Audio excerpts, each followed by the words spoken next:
Hello everyone, today I'll present you with my process for making holiday illustrations. This is a tutorial intended for Clip Studio Paint's tips of the month in the theme of holiday card illustrations.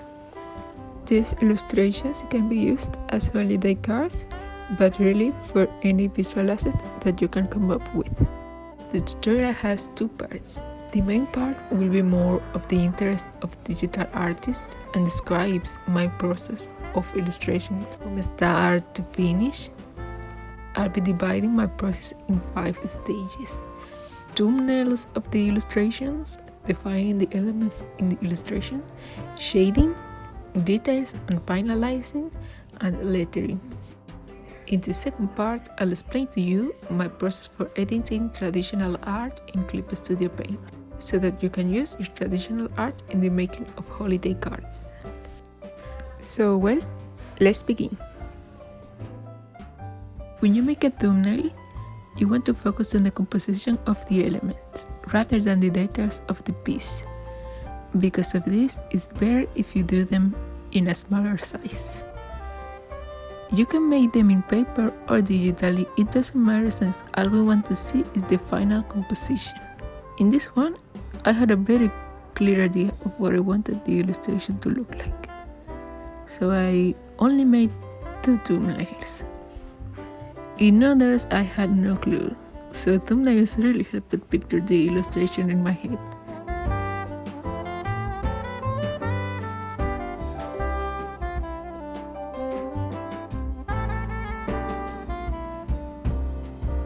I like to keep my proportions when I thumbnail, but you don't need to do this, it won't affect the final result. I did this process by going to Figure, Rectangle, Aspect Type, and filling in the proportions I want. In this month, I've been painting on 6 per 9 inches paper, or something like 15 per 22 centimeters.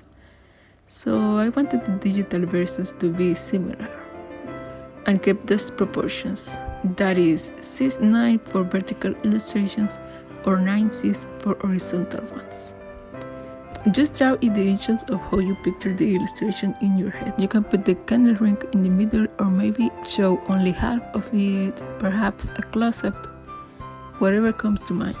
You can also mix and match ideas that you like.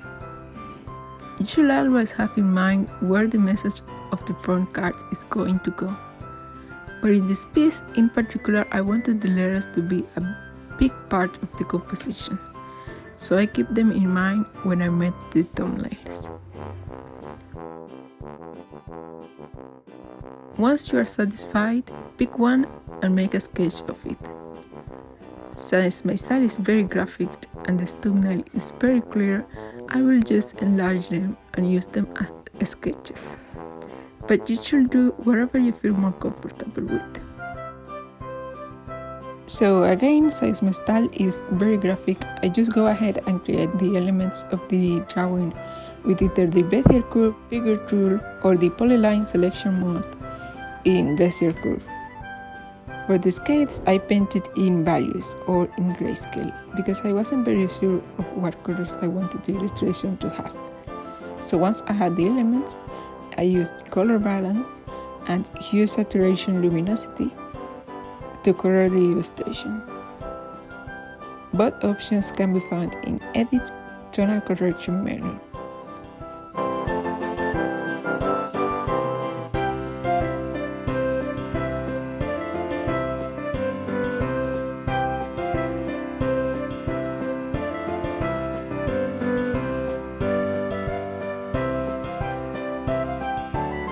For the candle ring illustration, I used the default Melee pen brush with color jitter.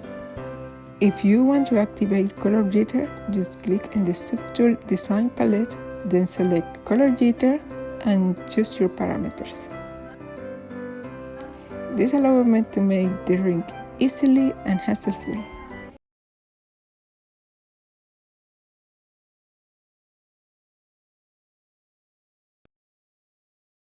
I also painted the berries and the lights with the Melee pen. The light's halo was made with a watercolor brush. I don't tend to render my drawings very much, but I like using shadows and highlights to create deepness and detail.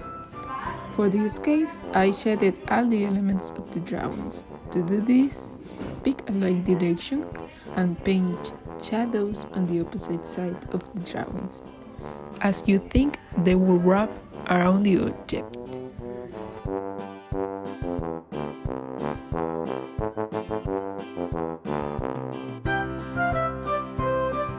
For the candle ring, I just kept the leaves as they were, but I added shadows to the berries as well as highlights where the light shone, using the fairy light as the light source.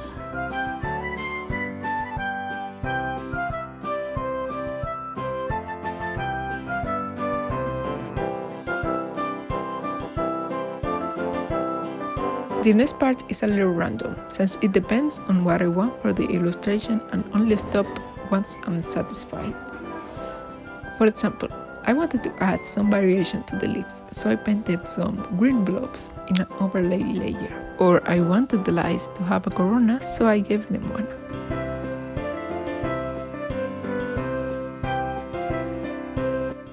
Or in the skates, I drew more blobs.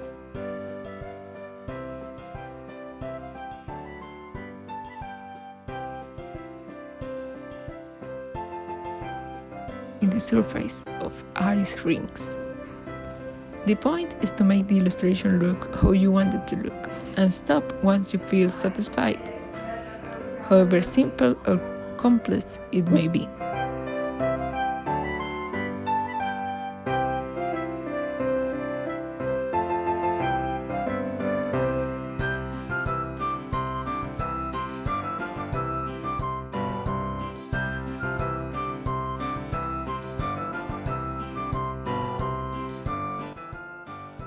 So, you have your holiday illustration.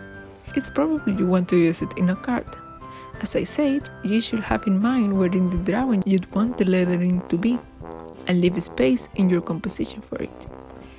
I mentioned I wanted this illustration to have the lettering being a very important part of the composition, but I kind of forgot that I am not good with typography, and I'm a little underwhelmed by what came out.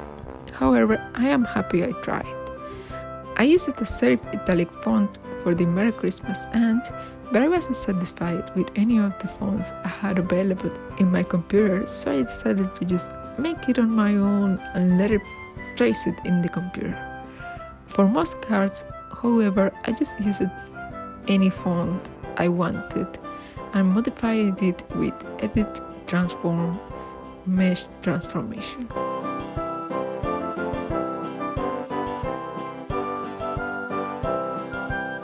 Once finished, I paint them white by locking the transparency and clicking on the fill bucket in the command bar.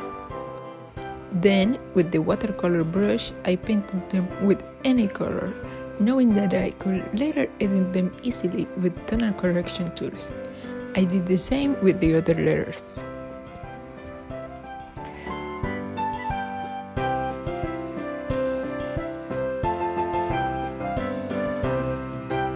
To give it a more watercolor look, I created some margins by expanding the letter selection, filling them in white, and modifying it with the liquify tool. You can also do this by hand, and I think this creates a better effect, but I wanted to experiment and see if liquify did well in this too. There are many things you can do to personalize your lettering. Some of my favorites I have already shown in these tutorials. If you want to check them out, they'll be in the description below. Sadly, I lost the file for this illustration and wasn't able to finish it, so we won't be seeing this one in its finished form. But at the time, I had planned to add the letters to the eyes as a reflection, just like the bottom skate. It's a shame because I really liked how it was coming out. And now all I have left of it is this 720p footage.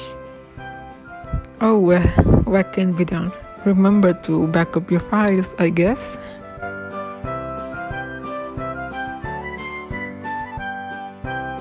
Okay, well, this is a little off topic, but I want to show you how I modify my traditional paintings on Clip Studio Paint.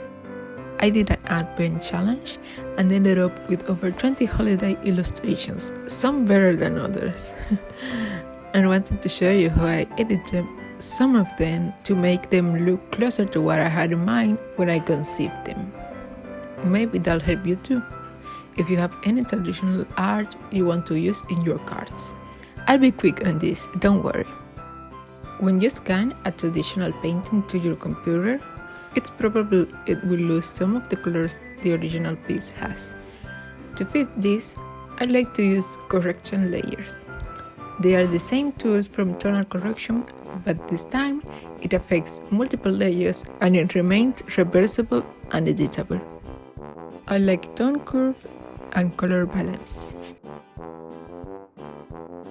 Let's say you have a section of your illustration that has an ugly texture, like this one, where I use a marker that was drying out and left these marks all over a large section I filled in it. To fit this, I'll select the area I want to use and use a blending tool to dissimulate the marks just a little. This creates the area a bit, so I'll fix it by changing the color with tone curve. Or what if you want to delete some elements altogether? If that's the case, you can use copy stamp to erase it without making a hole in the picture. Just change the brush size to a fitting one, not so big that you'll delete the whole picture, but not so small you'll need several passes to delete the elements. Click in an area close to the element while pressing Alt in your keyboard and make a couple passes over the element. That's it, the marking is gone.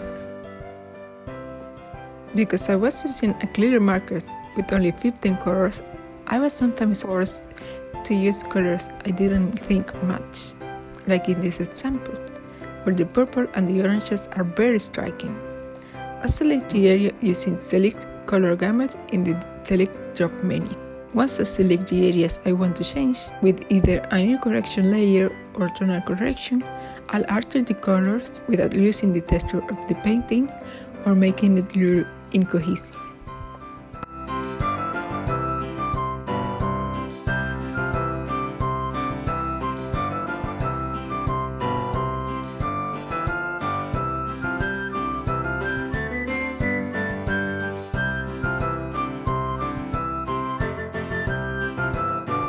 The area can be as big or small as you want. Just play around with the options until you are happy.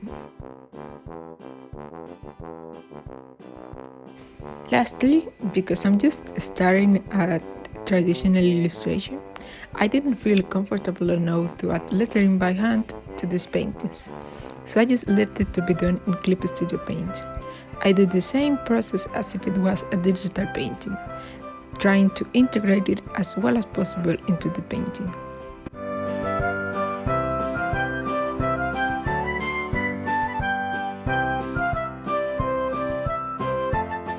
Now I'll show you the before and after of these illustrations.